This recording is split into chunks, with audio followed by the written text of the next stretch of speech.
하나님 말씀은 구약 성경 760페이지, 구약 성경 760페이지 욥기서 1장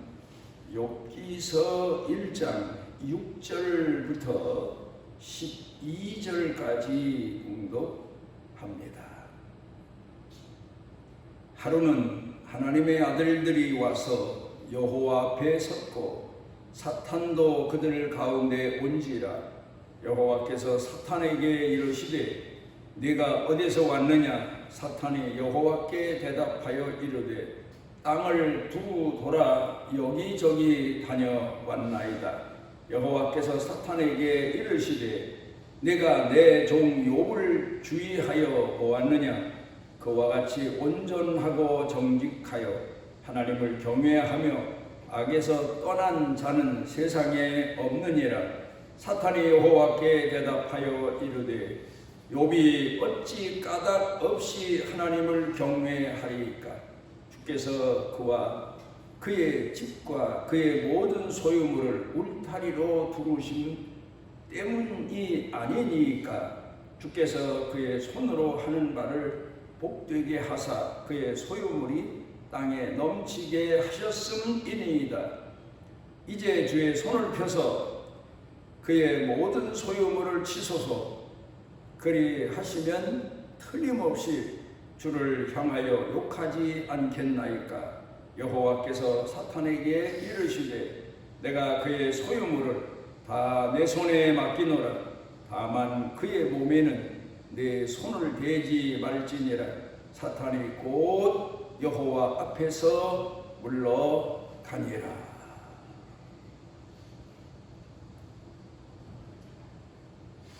우리는 어려서 부모의 자녀로 성장 과정을 통해서 오늘까지 왔고 오늘을 살고 있고 또 미래에도 하나님께서 허락하시는 생명의 수완까지 살게 될 겁니다. 그러면서 부모와 자식 간의 문제를 여러 가지 면에서 생각해 봅니다. 더군다나 내가 자식이었을 때에는 부모와 자식 간의 관계에 대해서 보다 깊은 의미를 터득하지 못했었는데 막상 내가 부모가 되고 보니까 부모와 자식 간의 의미가 무엇인가, 진정한 그 진실은 무엇인가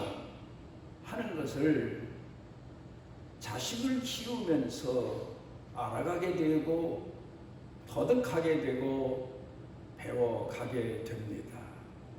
그러면서 또 하나, 비로소 하나님과 하나님의 자녀들과의 관계가 무엇인가, 어떠해야 되나, 그 진실은 무엇인가, 이런 것들을 생각해 보게 됩니다. 자식을 키우면서 좋을 때, 또 근심 있을 때, 또 마음이 상할 때, 이럴 때 내가 하나님 앞에서 하나님의 자녀로 산 나를 돌아보게 되고 내가 하나님 앞에 바른 믿음을 가져야 되겠다는 다짐도 하게 되고 터득도 하게 되고 그러면서 오늘을 살아갑니다. 오늘 성경 본문 말씀을 통해서 진정한 신앙의 본질이 뭔가, 의미가 뭔가, 진실이 무엇인가, 그걸 우리가 확인하고 배우면서 우리 자신의 신앙의 교훈으로 삼아야 될 겁니다. 자녀들을 키우는 부모들 얘기는 다양합니다. 오늘은 두 부모에 대한 예를 통해서 우리가 부모의 자식으로 자란 과정으로부터 시작해서 자식을 오늘 키우고 양육하고 있는 오늘의 내 모습을 되돌아보면서 하나님을 향한 신앙을 바로 정리하는 시간이 됐으면 합니다. 한 어머니의 예입니다. 이 어머니는 은행에 근무하는 직원이었습니다. 뭐 은행에 다닌다고 해서 돈 관계에 대하여 다른 사람보다 더 예민하지 않나, 뭐 그렇게 생각할 수도 있겠지만 어떻든 다 그런 건 아니죠. 어떻든 이 어머니는 돈 관계에 대해서는 은행 직장에서뿐만 아니라 자녀들과의 관계에 있어서도 아주 예민한 그런 어머니입니다. 자녀들이 용돈이든지 아니면 제가 필요해서 돈을 요구할 경우 반드시 노트에다가 지불되는 금액, 날짜, 시간, 그리고 돈 지급되는 목적, 이런 것들을 상세하게 기록을 합니다. 아이들이 아주 어렸을 때에는 그저 그런가 보다 했는데 점점 크면서 우리 어머니는 유독 우리에게 돈을 주면서 전부 다 기록을 하는데 그 기록하는 이유가 뭘까 궁금한 겁니다. 그래서 아이가 어머니에게 물어봅니다. 왜 우리에게 돈을 주면서 그 모든 돈을 계산해서 적어 놉니까? 그랬더니 어머니가 하는 얘기가, 내가 이렇게 기록하는 것은 내가 이 다음에 너희들한테 내가 너희에게 준 것을 되돌려받기 위해서다. 청구서를 내기 위해서다. 내가 필요할 때 너희에게 내가 옛날에 준 돈이 이러하니까 이만큼의 돈을 달라고 요구하기 위해서다. 이거 깜짝 놀랍니다. 이거 큰일이구나. 내가 지금까지 엄마한테 돈을 빚지고 살았구나. 빌려서 살았구나. 그래, 이 아이가 그 다음 날부터는 돈을 절약을 합니다. 할 수 있는 대로 돈을 덜 타갑니다. 왜냐하면 이 다음에 다 갚아야 되니까. 그러더니 얼마 지나서는 막 쓰는 거예요. 막 달라는 거예요. 너 요새 돈 넘어가지, 많이 가져가지 않느냐 하니까 뭐 다 갚을 건데요. 뭐. 내가 이 다음에 다 갚을게. 걱정하지 마세요. 이자까지 다 갚을게요. 이러는 거예요. 근데 어머니가 가만히 들어보니까 그 말 속에 어머니에 대한 불만이 만저만이 아닌 거예요. 그래서 아차, 내가 잘못했구나. 자식에게 돈을 주면서 계산하면서 모든 돈 주는 걸 다 적어놓고 나중에 되돌려 받겠다. 돈 받아가는 자식의 마음이 편할 리가 없었겠구나 생각하고 미안하다. 이제부턴 돈 내가 달라고 해도 기록하지 않으마. 내가 뭘 잘못 생각한 것 같다. 아이에게 사과를 했습니다. 그랬더니 이 아이가 그 다음부터는 돈도 필요한 것만 타가고 전략하고 그리고 성실한 마음으로 그 엄마를 대했다는 이야기입니다. 또한 어머니의 예는, 이 어머니는 유독 자식을 사랑합니다. 그래서 자식이 원하면 무엇이든지 다 들어주는 그런 어머니입니다. 용돈도 그렇고 그 외에 그 아이가 필요하다는 것은 다 거절하지 않고 아이가 원하는 대로 돈을 주어서 사게 하고 사용하게 하고. 그러던 어느 날 아이가 좀 성장했는데 그 아이에게 심부름을 시켰어요. 그랬더니 이 아이가 심부름하고 나서 하는 얘기가 손을 내밀며 돈 주세요. 무슨 돈 했더니 심부름값이요. 어머니가 짐짓 놀랐습니다. 영 마음에 걸립니다. 그날 밤에 아이가 잠을 자는 머리맡에다가 편지 한 장을 써서 놓습니다. 내가 나한테 심부름을 하고 심부름 값을 요구하는데 내가 언제 너를 위해서 내가 산 내 삶에 대한 보상을 요구하더냐.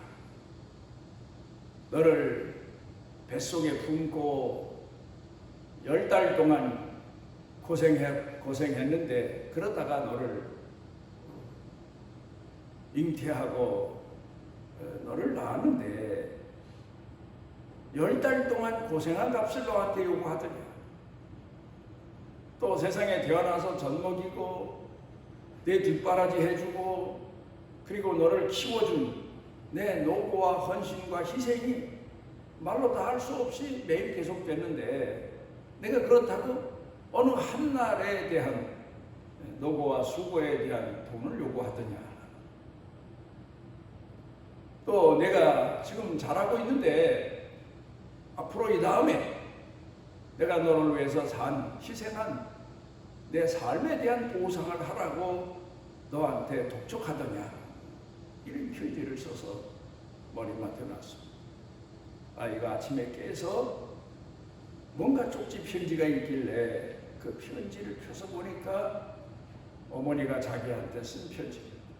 그 읽어가면서 내가 철부지였구나. 내가 어머니 마음을 상하게 했구나. 앞으로 이래서는 안 되겠구나. 그리고 어머니한테 찾아가서 사과를 했다는 이야기입니다. 부모와 자식 간에 이익의 문제, 손해의 문제, 계산의 문제 이런 게 존재하지 않을 수는 없어요. 그러나 부모와 자식 간의 관계는 그 이전이어야 돼요. 사랑이어야 되고 진실이어야 되고 섬김이어야 되고 오늘 성경 본문에서 말씀하고 있는 내용처럼 우러러 존경하는 경외하는 그런 사이여야 된다. 예수님께서 말씀하신 것처럼 아버지와 아들은 하나이시다. 아버지와 아들과 성령은 하나이시다.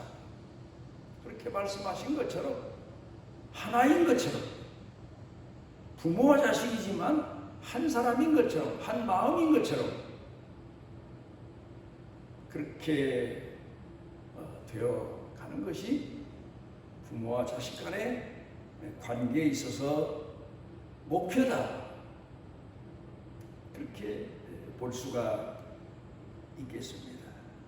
그런데 오늘에 이르러서 보면 부모와 자식 간의 문제가 얼마나 많은 사회를 불안하게 하고 사람들을 깜짝 놀라게 하고 그런 소문이 사람들의 마음을 상하게 하고 그걸 듣고 그런 얘기를 보면서 우리가 깨닫는 게 있습니다. 나는 과연 하나님 앞에 어떤 믿음을 가졌나? 어떤 마음에서 하나님을 공경하고 있나? 어디까지 하나님을 믿고 있고 어디까지 하나님의 은혜를 헤아리고 있고 어디까지 하나님 앞에 응답하고 있나? 이걸 다시 생각해 보게 됩니다. 동물과 인간의 차이를 여러 가지 의미에서 얘기를 합니다. 인류학에서 말하는 내용을 보면 동물은 반사적이다. 그렇게 말합니다. 그런데 사람은 응답적이다. 그런 용어를 쓰고 있습니다. 애완동물을 키워보면 무척 사랑스럽습니다. 또 사랑을 받으려고 이 애완동물들이 주인에게 얼마나 많이 따르고 또 재주를 부리고 꼬리를 치고 뭐 그러는지 모릅니다. 강아지도 그렇지만 고양이도 저를 쓰다듬어주면 꼬리를 딱딱 치는 걸 보면 반응을 하는 걸 알 수가 있는데, 그런데 어느 날 한번 내가 돌아서다 실수해서 고양이 꼬리를 밟았어요. 와, 그랬더니 삽시간에 그 눈동자가 완전히 변해 충혈돼가지고 꼭 그냥 쥐를 노리고 뭐 잡는 그런 눈동자 같기도 하고, 꼭 덤벼들어서 주인을 해칠 것 같기도 하고. 그래서 동물은 반사적이라는 말이 맞구나. 내 꼬리를 밟은 사람이 주인이다, 뭐 그런 거 생각할 겨를도 없지요. 아프니까 반사적인 반응을 하는 겁니다. 그런데 사람이 그러면 되겠습니까? 그런데 사람 중에도 보면 늘 교육할 때, 옛날엔 그랬어요. 지금은 뭐 교육할 때 동물과 사람을 비교해서 교육하는 그런 교훈이 그렇게 많지가 않아요. 옛날에 꼭 사람을 교육시킬 때 동물 같으면 안 된다, 개 같으면 안 된다, 짐승 같으면 안 된다. 사람과 짐승의 차이는 사람에게 예의가 있고 사랑이 있고 뭐 그런 걸 가르쳤지 않습니까? 그래서 사람은 부모를 섬기고 부모를 존경하는 마음을 마음에 간직하고, 그리고 부모에 대한 은혜에 대한 고마운 마음을 간직하고, 그리고 사는 사람으로 양육하는 게 참 중요하죠. 그런데 오늘 성경 본문 말씀 가운데 보게 되면 하나님께서 사단 앞에서, 그리고 하나님의 아들들 천사들 앞에서 욥을 자랑하시는 내용이 나옵니다. 그리고 사단에게 내가 세상을 두고 돌아다니면서 많은 사람을 보지 않았느냐, 그 중에 내가 욥을 가서 봤겠구나, 어떠냐, 욥을 시험해 봤느냐, 그런 말씀을 하시니까 사단이 대답해서 말하기를, 누구든지 하나님께서 욥에게 주신 복만큼 주면 그 사람이 하나님을 공경하지 않겠습니까? 욥이 하나님을 공경하는 건 많은 복을 받았습니다. 감당할 수 없는 복을 주셨기 때문입니다. 그 엄청난 부와 영광을 주셨기 때문입니다. 그래서 하나님을 잘 공경하는 거지, 그렇지 않으면 욥이 하나님을 공경하겠습니까? 그러자 하나님께서 아니다, 욥은 내가 욥에게 준 것과는 상관없이 마치 우리 성경 이야기로 돌아가면 나사로처럼 아무것도 없이 땅바닥에 나앉아서 부잣집에 가서 겨우 생명 유지하기 위해서 얻어먹고 사는 인생이 되더라도 그는 하나님 공경하는 신앙 안 버린다, 이런 뜻에서 하나님이 사단에게 욥을 가서 한번 시험해봐라, 생명만은 허락지 않는다, 다치지 않아야 된다, 그런 의미에서 사단에게 욥을 시험하고 재난을 줄 수 있는 권한을 부여하신 것을 보게 됩니다. 그러니까 하나님은 욥의 진실을 믿어주신 겁니다. 욥의 마음이 어떤 것인가를 믿어주십니다. 하나님이 복 주셔서 하나님을 공경하는 아주 초보적인 신앙이 아니라 하나님께서 모든 것을 다 거두셔도 하나님 공경하는 신앙을 그대로 유지하고 더 하나님을 낮은 자리에서 겸손히 섬길 사람으로 믿어주셨다는 사실.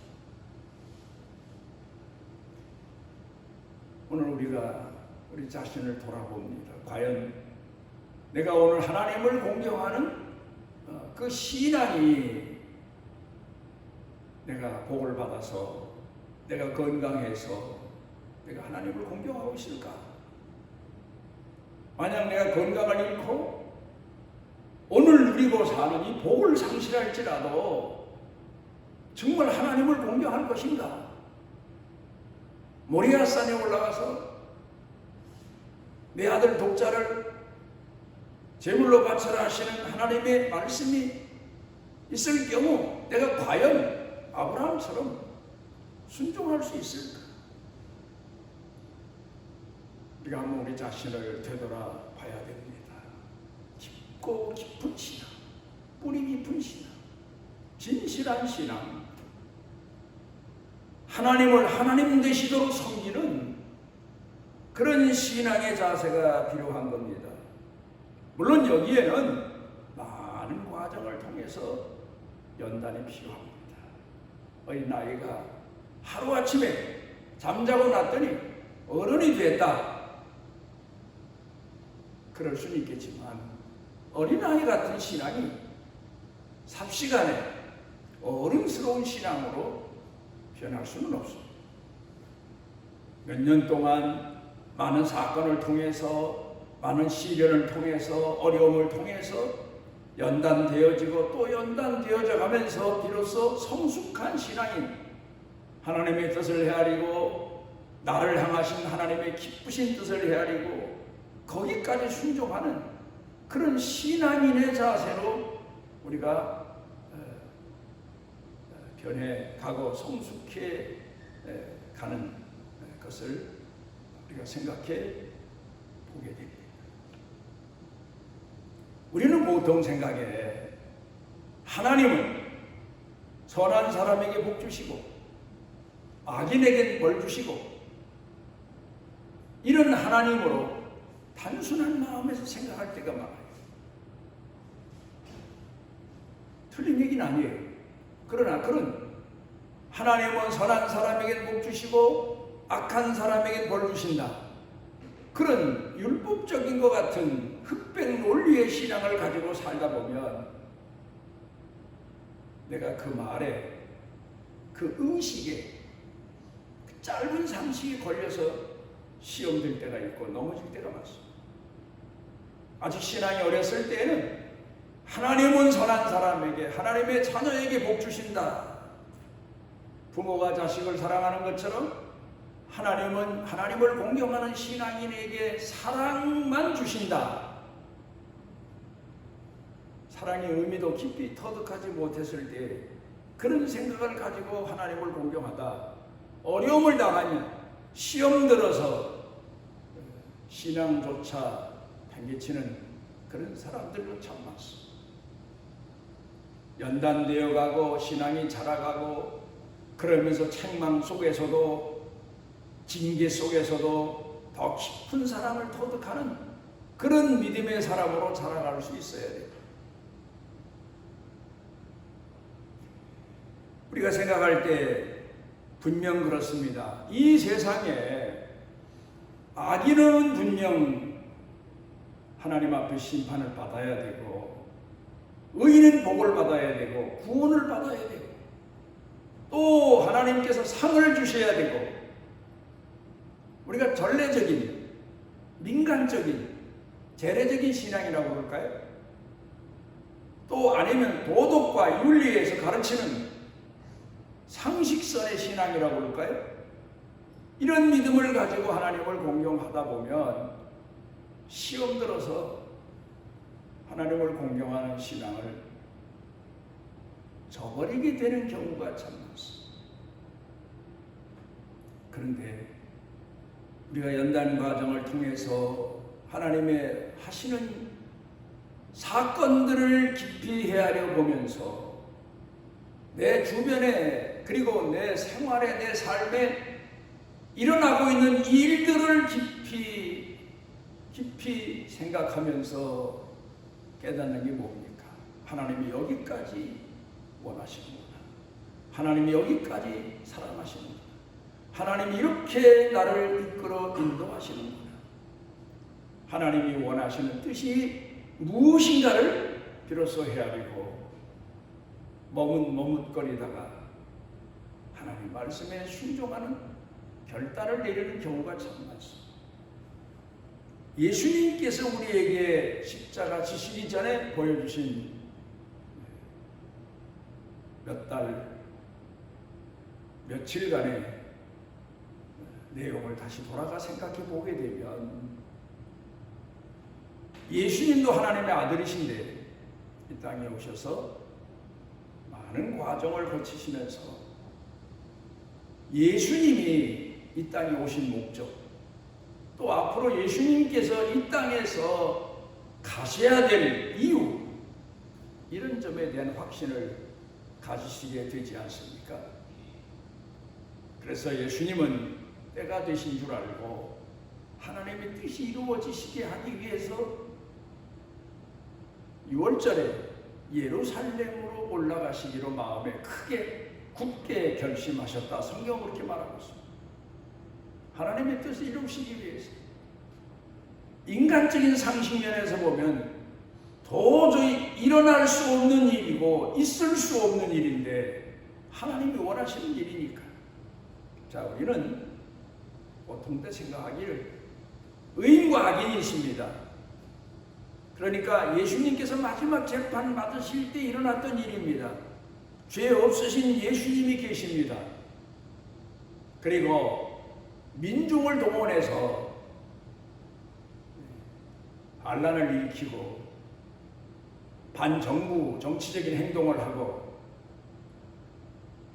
옛날로 말하면 반역자입니다. 그런 바라바는 사람이 있어요. 이 두 사람을 놓고 재판합니다. 그럼 예수님은 놔야 돼요. 놓아드려야 돼요. 가십시오. 아무 죄가 없습니다. 우리가 사회적인 법을 통해서, 정치적인 법을 통해서 예수님을 보건대 아무 죄가 없으시니까 가십시오. 예수님을 재판한 걸 사과드리면서 회개하면서 예수님을 가시도록 해. 그리고 바라바는 그때의 법으로 봐서 그 사람을 십자가에 못 박았어야 돼요. 그러면 사회의 정의가 서는 거예요. 하나님의 공의가 이루어지는 거예요. 만약 그 시대에 그렇게 됐더라면 세상은 어떻게 됐을까? 하나님의 심판으로 세상은 벌써 이미 끝나고 말았습니다. 하나님의 뜻이 뭡니까? 하나님의 일이 땅에 떨어져 죽어야만 싹이 나고, 그래야만 새로운 농사의 역사가 지속되는 것처럼 죄인은 살고, 죄인 대신 죄 없으신 예수님이 십자가에 못 박혀 죽으셔야 복음의 역사가, 구원의 역사가 나는 것이 하나님의 뜻입니다. 이 사실을 아무도 몰랐어요. 예수님밖에 몰랐어요. 제자들은 그런 길로 예수님 가시지 마시기를 간청했어요. 말렸어요. 그리고 하나님 앞에 얼마나 기도했겠습니까? 하나님의 아들이 붙잡혀서 십자가로 끌려가십니다. 재판받으십니다. 매를 맞으십니다. 매 맞지 않게 해주십시오. 하나님께서 역사하셔서 저 악한 빌라도를, 헤롯을 심판해 주십시오. 제사장을 하나님께서 오히려 멸하시고 예수님을 구원해 주십시오. 그렇게 기도했겠죠. 마리아, 마르다, 그 외에 다른 마리아, 예수님의 제자들. 그 당시에 가야바라는 제사장이 예수님을 얼마나 시기했습니까? 사실 예수님이 잡혀서 십자가에 못 박혀 돌아가시게 된 것도 그 배후에는 가야바라는 사람의 선동이 있었어요. 하나님 앞에 밤새워가며 예수님 사랑하고 예수님 섬기던 제자들, 여인들이 얼마나 울며 하나님 앞에 기도했겠습니까? 그런 제자들과 여인들을 보시면서 예수님께서 나를 위해 울지 말고 나는 아버지께서 원하시는 길로 간다. 너희 자신과 너희 자녀들을 위해서 울어라. 의미 있는 말씀을 하십니다. 자, 오늘 이런 일이 나한테서 이루어졌다면 여러분은 어떻게 하나님 앞에 기도하시고 어떤 자세로 그 현실을 받아들이시겠습니까? 스데반이 복음 전하다가 잡혔습니다.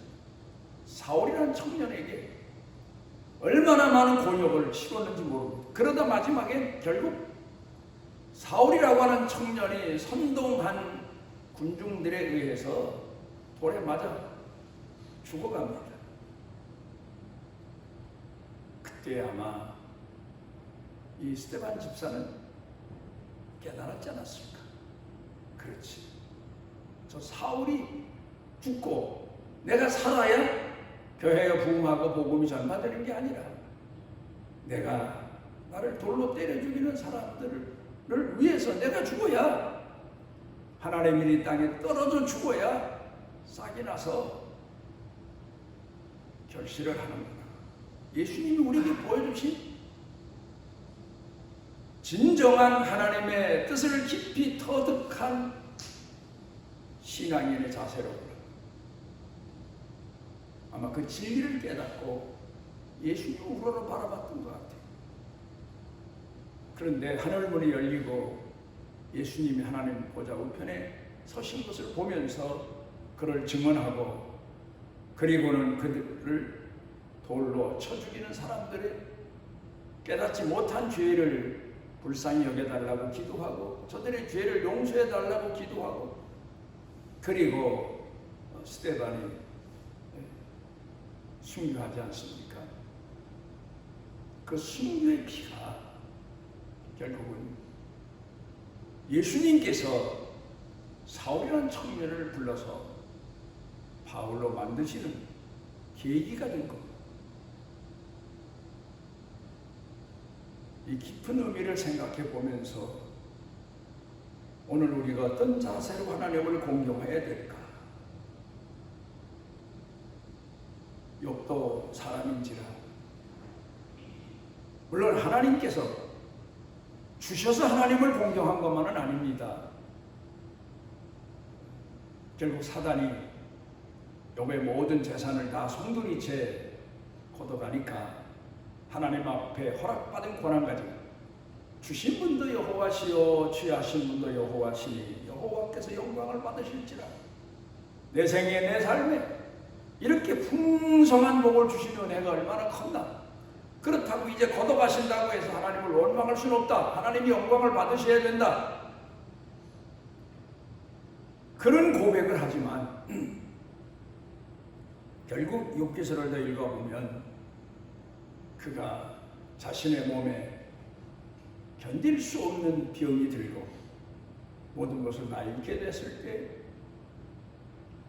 그때 하나님 앞에 감사하지 못하고 자기 생을 삶을 원망하는 그런 단계까지 이르게 됩니다. 그런데 하나님은 결국 그런 과정을 통해서 사람이 하나님을 하나님 되게 섬길 수 있는 진정한 신앙의 연단 과정, 의미가 무엇인가를 가르쳐 주셨고 욥은 결국 하나님의 깊으신 뜻을 터득하고 하나님의 섭리를 깨닫는 그런 역사적인 사람, 성경에 기록돼서 많은 사람에게 교훈을 주는 산신앙인으로 그 생을 살 수가 있었습니다. 오늘도 우리가 어떤 마음에서 하나님을 공경하고 있나 우리 자신을 돌아볼 수 있어야 되고 우리도 끝내는 하나님을 경외하는 시간, 끝까지 하나님의 기쁘신 뜻을 마음에 새기고 하나님을 섬기는 하나님이 기뻐하시는 하나님의 사람으로 살아갈 수 있는 신앙인 되시기를 바랍니다.